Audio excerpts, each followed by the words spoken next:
वाले एक ऐसे प्रॉब्लम को जो आपके बिजनेस के दौरान में आपको आता है कि आप किसी व्यक्ति से सामान खरीदते हैं और वो अपना बंदा भेजता है कि इसको पैसा दे देना कैश में। वो ऑनलाइन ट्रांजेक्शन नहीं लेता, मतलब किसी तरीके से लिखित प्रमाण नहीं लेता कि सामने वाला को पैसा मिला है, लेकिन आपका लेन देन ऐसा ही चलता है। ऐसे बहुत सारी चीजें ऐसे ऐसे तो होने नहीं चाहिए, लेकिन अक्सर बिजनेस में होने वाली आम एक्टिविटी है।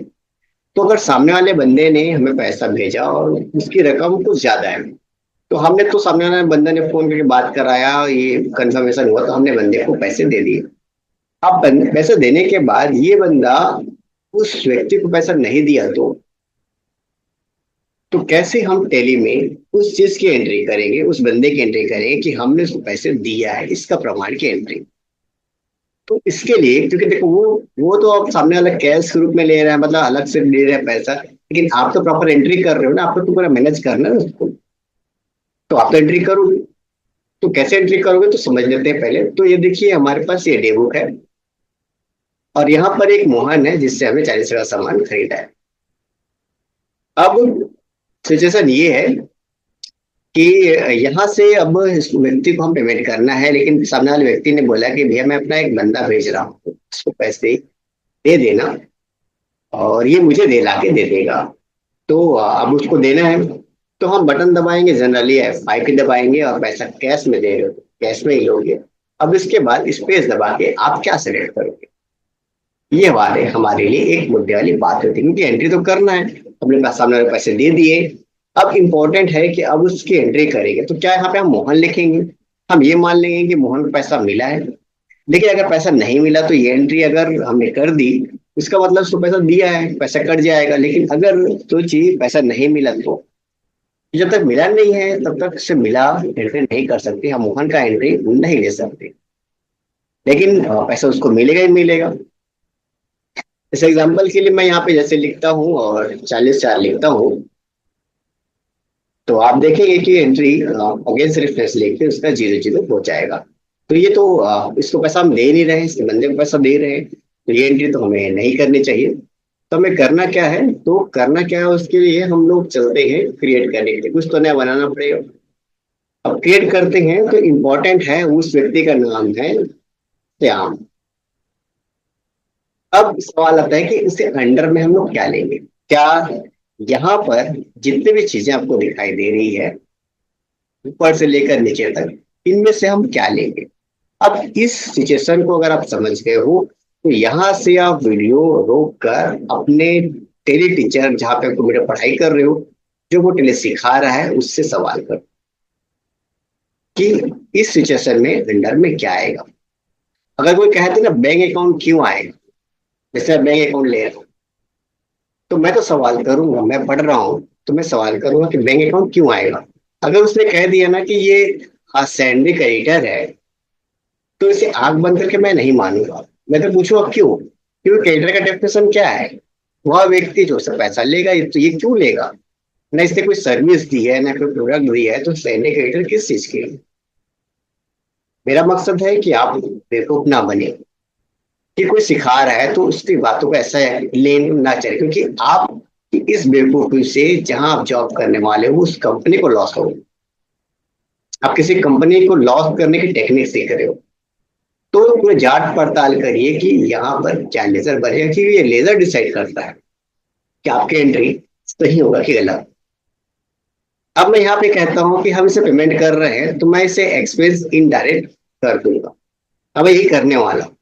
तो आपसे सवाल आना चाहिए, नीचे कमेंट में लिखना चाहिए कि क्यों, ऐसा क्यों, इनडायरेक्ट एक्सपेंस क्यों। सामने वाला व्यक्ति आपको दिखाई नहीं दे रहा है सर, ये कोई खर्चा है। तो यहाँ पे अगर मैं डिफरेंस देता हूँ कि जो श्याम है, श्याम को हम पैसा दे रहे हो खर्चा है, तो सवाल आता है कि क्या टेली यहाँ पर ये पूछ रहा है कि श्याम को आप जो दे रहे हो पैसा उसकी एंट्री करो।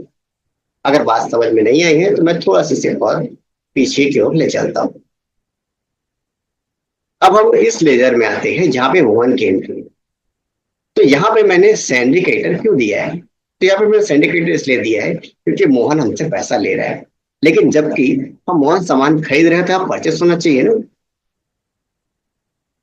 अगर लेजर ये होता है क्या होता है कि ये बताना कि उससे हम क्या लेन देन करने वाले हैं, तो उसके हिसाब से मोहन से हम परचेस करें तो परचेस होना चाहिए, जबकि यहाँ पर ऐसा नहीं है।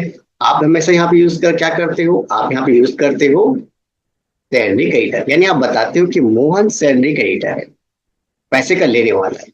तो जब आप उस राम वाले व्यक्ति को, आप यहाँ पे श्याम, सॉरी श्याम नाम से जो भी नाम आप देख लीजिएगा, आप डाल सकते हो। उसके जाने के बाद मैं इसको इनडायरेक्ट एक्सपेंस कहता हूँ, या कोई भी चीज लेजर लेता हूँ, तो ये ये नहीं बता रहा है कि हम श्याम से खर्च जो पेमेंट करने वाले हैं वो खर्चा होगा।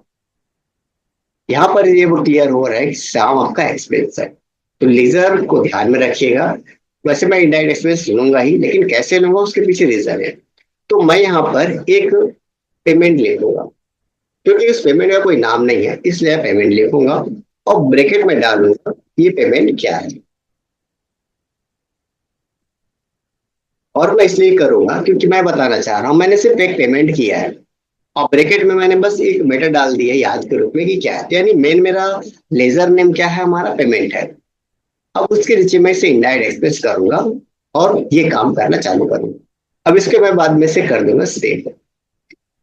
और अगर आप चाहें तो किसी दूसरे रूट को ट्राई करके देख सकते हो, और मेरे से बेहतर उम्मीद ये है कि इनडायरेक्ट एक्सपेंस बेहतर कैटेगरी है, किसी व्यक्ति को पेमेंट कर रहे हो तो। दूसरा चीज लोगे तो गड़बड़ी हो सकती है। अब हमने लेजर बना लिया, तो अब समय है उस व्यक्ति को पेमेंट करने का। तो ये मैंने कैश डाल दिया, और ये मैं पेमेंट के नाम से एंट्री करूंगा, राम के नाम से नहीं, मैंने शाम के नाम से नहीं। और पेमेंट में कितना करना चाह रहा हूँ, तो 30,000 करना चाह रहा हूँ, तो ये मैं 30,000 ले रहा हूँ। और मैं इसको इंटर इंटर इसको कर देता हूँ सेव। नेशन भी लिख सकते हैं।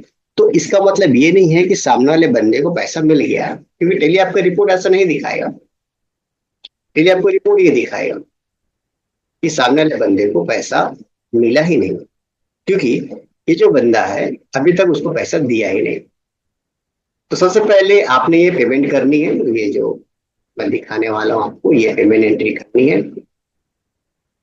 और एंट्री करने के बाद इसका प्रिंट निकाल के आप देख सकते हो, ये एंट्री भेज देनी है व्हाट्सएप करके किसको, मोहन को, कि भैया देखो भैया आपने कहा था, तो हमने एक पेमेंट कर दिया, शाम को 30,000 रुपये दे दिया है, अब देख लीजिएगा पेमेंट आपको आता है कि नहीं। ये पहला काम को कर देना है।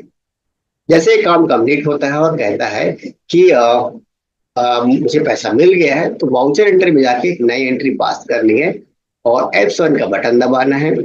बाई में सिलेक्ट कर लेना है मोहन को, ये एंट्री में बहुत बार ले चुका हूँ, और जितना पैसा उससे मिलने वाला है उतना ले लेना है। अब यहाँ पे ले लेना है 2, और यहाँ पर ले लेना है उस एंट्री को जिस एंट्री से पैसे मिल रहे हैं। अब बाय में ये मोहन 2 में मोहन क्यों है, तो इसके लिए आप जनरल एंट्री का रूल अच्छे से पढ़ लीजिए, उस रूल के हिसाब से है। चला मैं डिस्कस यहाँ पे नहीं कर रहा हूँ, यहाँ पे छोटी सी एंट्री को मैं यहाँ पे दे रहा हूँ, बस एक प्रोसेस को समझाने के लिए, क्योंकि ऐसा मैंने बहुत बार डिस्कस किया है तो वीडियो को और लंबा हो जाता है। अब नीचे आप आंसर में स्पेशली लिख दीजिए कि ये एंट्री आपने क्यों की है, और जब ये हो गया तो काम कंप्लीट, और उसे डन करते हैं। ऐसा करने के बाद आपका टेली आपको क्या रिपोर्ट देगा, टेली आपको रिपोर्ट देगा कि भैया आपने जो पैसा दिया था वो उसका ये रहा लेखा जोखा। ठीक है, क्या लेखा जोखा है कि 40,000 आपके सामान खरीदा था, और आपने एक व्यक्ति के थ्रू इस पेमेंट को करवाया। तो ये रहा आपकी एंट्री और आपका रिजल्ट। आप सामने वाले को सिर्फ 10,000 रुपये देने हैं और आपका काम कंप्लीट है। तो उम्मीद है आपको हमने इस टॉपिक से बेहतर समझाया है, और हम अक्सर अक्सर बेहतर समझाते ही रहते हैं। आप वीडियो को जाके देख सकते हो, हर एक वीडियो कोई ना कोई एक समस्या को सॉल्व कर ही रहा है। तो अगर जानकारी अच्छी लगी है तो चैनल को लाइक सब्सक्राइब और शेयर करिएगा। तो मिलते हैं किस अलग वीडियो पर।